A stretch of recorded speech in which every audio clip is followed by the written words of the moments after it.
नमस्कार, ये पीबीएनएस की हिंदी सेवा है और आप सुन रहे हैं पीबीएनएस पॉडकास्ट। पिछले दिनों voice of global south summit को संबोधित करते हुए पीएम मोदी ने आह्वान किया था, सभी विकासशील देशों को नई विश्व व्यवस्था बनाने के लिए एक दूसरे का समर्थन करना चाहिए, जिससे हमारे नागरिकों का कल्याण सुनिश्चित होगा। उनके इस संबोधन से नई अंतर्राष्ट्रीय आर्थिक व्यवस्था की वो उम्मीद भी जागी है जो वर्तमान समय में ग्लोबल साउथ के देशों के विकास हेतु बेहद प्रासंगिक हो गई है। भारत की वर्तमान G20 अध्यक्षता में दुनिया के अल्प विकसित और विकासशील देशों की आवाज को बेहद मजबूती से रखते हुए भारत ने ग्लोबल साउथ के विकास मुद्दों को अपनी अध्यक्षता के केंद्र में जगह दी है, जो भारत की विकासशील देशों के प्रति उसकी सजग जिम्मेदारी को दर्शाता है। आइए सबसे पहले जानते हैं कि क्या है नई अंतर्राष्ट्रीय आर्थिक व्यवस्था। नई अंतर्राष्ट्रीय आर्थिक व्यवस्था, या जिसे शॉर्ट फॉर्म में NIEO कहते हैं, विकासशील देशों द्वारा आर्थिक उपनिवेशवाद और निर्भरता को एक नई परस्पर निर्भर अर्थव्यवस्था के माध्यम से समाप्त करने के प्रस्ताव का एक समूह है। मुख्य रूप से कहें तो नई अंतर्राष्ट्रीय आर्थिक व्यवस्था के दस्तावेजों में ये स्वीकार किया गया है कि वर्तमान अंतर्राष्ट्रीय आर्थिक व्यवस्था ऐसे समय में स्थापित की गई थी जब अधिकांश विकासशील देश स्वतंत्र राज्यों के रूप में मौजूद नहीं थे, जिस वजह से इस व्यवस्था में असमानताएं कायम हैं। नई अंतर्राष्ट्रीय आर्थिक व्यवस्था ने व्यापार, औद्योगिकरण, कृषि उत्पादन, वित्त और प्रौद्योगिकी के हस्तांतरण में बदलाव का आह्वान किया है। एक अधिक न्यायसंगत अंतर्राष्ट्रीय प्रणाली प्राप्त करने का ये मिशन विकसित और अविकसित देशों के बीच वैश्विक राष्ट्रीय आय के हिस्से में बढ़ती असमानता से भी प्रेरित था, जो 1938 और 1966 के बीच दोगुनी अधिक रफ्तार से आगे बढ़ा। 1964 में इसकी शुरुआत से व्यापार और विकास पर संयुक्त राष्ट्र सम्मेलन यानी UNCTAD के साथ G77 का समूह और गुटनिरपेक्ष आंदोलन नई अंतर्राष्ट्रीय आर्थिक व्यवस्था की चर्चा के लिए केंद्रीय मंच बना। नई अंतर्राष्ट्रीय आर्थिक व्यवस्था में प्रमुख विषयों में संप्रभु समानता और आत्मनिर्णय का अधिकार दोनों शामिल थे। 1974 में संयुक्त राष्ट्र महासभा ने एक नई अंतर्राष्ट्रीय आर्थिक व्यवस्था की स्थापना के लिए घोषणा को कार्यवाही के कार्यक्रम के साथ अपनाया था और राष्ट्रों के बीच इस भावना को औपचारिक रूप दिया था। आइए अब जानते हैं कि वर्तमान अंतर्राष्ट्रीय आर्थिक व्यवस्था में विकासशील देश कहाँ हैं। हाल के दशकों में विश्व अर्थव्यवस्था का तेजी से विकास हुआ है। ये वृद्धि अंतर्राष्ट्रीय व्यापार में तेजी से वृद्धि के कारण हुई है। कुछ विकासशील देशों ने व्यापार के माध्यम से आर्थिक विकास के अवसरों का पूरा लाभ उठाने के लिए अपनी अर्थव्यवस्थाओं को खोल दिया है। विकासशील देश विश्व व्यापार में बहुत ही महत्वपूर्ण हो गए हैं। अंतर्राष्ट्रीय मुद्रा कोष के अनुसार वे अब भी विश्व व्यापार का 1/3 हिस्सा लेते हैं, जो 1970 के दशक की शुरुआत में लगभग 1/4 से अधिक है। कई विकासशील देशों ने पारंपरिक वस्तुओं के निर्यात की तुलना में विनिर्माण और सेवाओं के अपने निर्यात में काफी वृद्धि की है। विनिर्माण विकासशील देशों के निर्यात का 80% तक बढ़ा है। इसके अलावा विकासशील देशों के बीच व्यापार तेजी से बढ़ा है।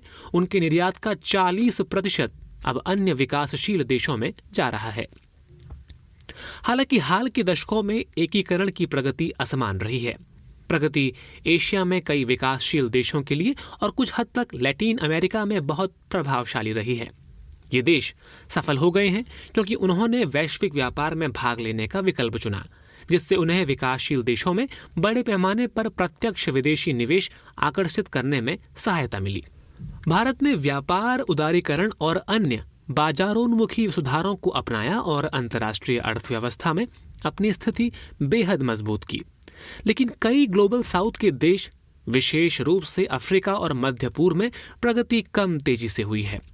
सबसे गरीब देशों ने विश्व व्यापार में अपने हिस्से में भारी गिरावट देखी है। लगभग सभी कम विकसित देशों सहित लगभग 75 विकासशील और संक्रमणकालीन अर्थव्यवस्थाएं इसी स्थिति में हैं। विकासशील देश कोविड-19 महामारी से सबसे ज्यादा प्रभावित हुए हैं। वे संभावित चरम आर्थिक, सामाजिक और सतत विकास परिणामों के साथ एक अभूतपूर्व स्वास्थ्य और आर्थिक संकट का सामना कर रहे हैं, जो दशकों की विकास प्रगति को उलट सकता है और सतत विकास के लिए 2030 एजेंडा को प्राप्त करने के प्रयासों को खतरे में डाल सकता है। 21वीं सदी की शुरुआत के बाद से विकासशील देशों ने तेजी से आर्थिक विकास किया है और उनकी एकजुट ताकत 7 औद्योगिक देशों के समूह G7 के करीब पहुंच रही है। IMF के एक डेटा के अनुसार 2001 में G7 की क्रय शक्ति समानता के मामले में दुनिया के कुल सकल घरेलू उत्पाद का लगभग 43% हिस्सा था, लेकिन 2015 में उनकी हिस्सेदारी घटकर 31.5% रह गई। इसी अवधि के दौरान ब्रिक्स देशों द्वारा आयोजित आर्थिक हिस्सेदारी 19.3% से बढ़कर दुनिया के कुल 30.8% से अधिक हो गई है। आइए अब जानते हैं कि भारत की अध्यक्षता में G20 इसके लिए कैसे एक उपयुक्त मंच है। दुनिया की सबसे बड़ी अर्थव्यवस्थाओं के संगठन G20 की अध्यक्षता करते हुए भारत विकासशील देशों की आवाज को बेहद मजबूती से उठा रहा है। वर्तमान में कई विकासशील देश और उभरती बाजार अर्थव्यवस्थाओं के बढ़ते ऋण बोझ से एक उभरते हुए संकट का निर्माण हो रहा है। उच्च ऋण भार किसी देश की कार्य करने की क्षमता को कम कर देता है। G20 की अध्यक्षता करते हुए भारत ने संबंध में कई महत्वाकांक्षी सुझावों और योजनाओं को सामने रखा है, जिसके अंतर्गत बिजनेस 20 या B20 वैश्विक व्यापार समुदाय का प्रतिनिधित्व करने वाला आधिकारिक G20 संवाद मंच है, जिसमें कंपनियां और व्यावसायिक संगठन भागीदार हैं।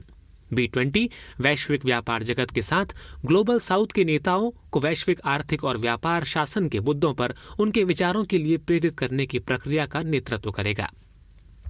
कई विकासशील देशों, जिनमें G20 के देश भी शामिल हैं, में बड़ी और बढ़ती युवा आबादी है, लेकिन उनके पास पर्याप्त उत्पादक रोजगार का अभाव है।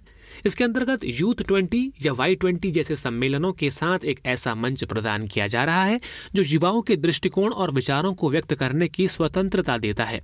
इसके अलावा भारत के पास G20 की प्रभावशीलता को बहाल करने की दिशा में इन मुद्दों को प्राथमिकता देने का अवसर भी है। पीएम मोदी ने ग्लोबल साउथ समिट को संबोधित करते हुए कहा था कि भारत एक global south centre for excellence स्थापित करेगा।